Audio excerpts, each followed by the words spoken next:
Kaya po may kumakalat na ganyan. Kasi that time nung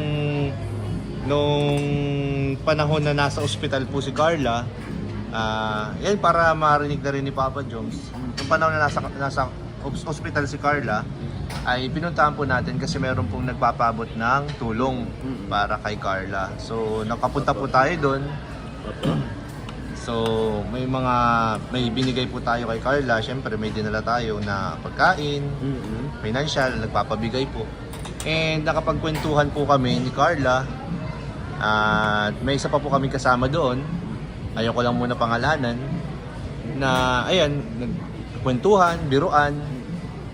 So nabanggit ko doon na mayroon din ako ipapaabot kay Papa Joms. So yung ipapaabot ko kay Papa Joms, hindi ko alam kung paano ko may bibigay kasi hindi ko alam kung kung available si Papa Joms nung araw na yon. So sabi, parang biniro ko lang si Carla, sabi ko. Ay, sabihan ko na lang tuloy na na may pinapabigay ang supporters para dun sa mga beneficiary niya para magkita kami ngayong araw. Kahit pa paano, 'di ba, magawa ng parang kasi para sa beneficiary mo 'yun. Oo. 'Di ba? Tapos yun pala, iba yung paka-intindi naman. Interpret na misinterpret. Oo, iba yung paka-interpret ng isang kasama na nandun. So, parang masyado siyang seryoso sa buhay. Yan. So, OA na nga guys yung kumakalat na parang wala naman akong sinabi na mukhang pera si Papa Joms na yun na nga na kapag pag walang pera hindi ka po magpapakita ganyan, wala naman. So yung kumakalat kasi may mga dagdag ng ganun na talagang masakit sa part ko.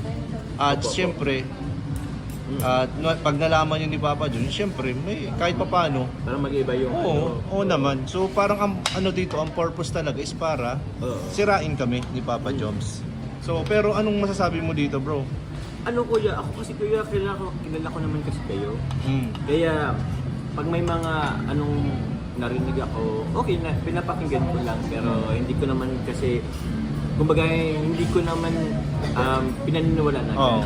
Kasi siyempre mas papaniwalaan ko yung naging natin, parang... Tsaka magkakilala tayo dito, kilala natin ang isa't isa. Opo. Tsaka never kong sasabihin yung mga ganung bagay. Oo. Lalo na kay Jomar. Tsaka, ako pa ba? Ha? Tsaka kahit nga kuya, sorry na kuya ulit at hindi ako agad nakapunta din. Actually hindi ako kuya nakapunta doon eh. Kahit nagtanong ako sa iyo kuya, late na din yun Wala ka na nga pati dun sa hospital na yun. Ay, nung kinagabihan tsaka ka pumunta? Oo, saka na ako din pumunta kasi naging busy din talaga. Oo. Kaya yun, pagkapasensya na ulit kuya at hindi ako nakapunta on that time, agad-agad. Pero yun, ko po yun sila Kuya Nel, good friends sila Kuya Nel, sila Ate Alex, yan po sila David, sila Yeah, kaya kahit anong gawin nila, hindi nila tayo masisira, bro. Hindi naman, bro. Ayan, salamat, bro. So, ayan po, maraming salamat. Kakain na muna siguro kami. Tara po kuya, kain na kayo, wala pa sa Ate Alex. Oo nga. Wala pa. Ito po ay libre po ni Papa Joms. Ay, opo, at nahiya ako at meron akong sadya sa kanila. Ay, grabe naman. Sige po guys, maraming salamat. Bye-bye po. Thank you po. you. Bye-bye po.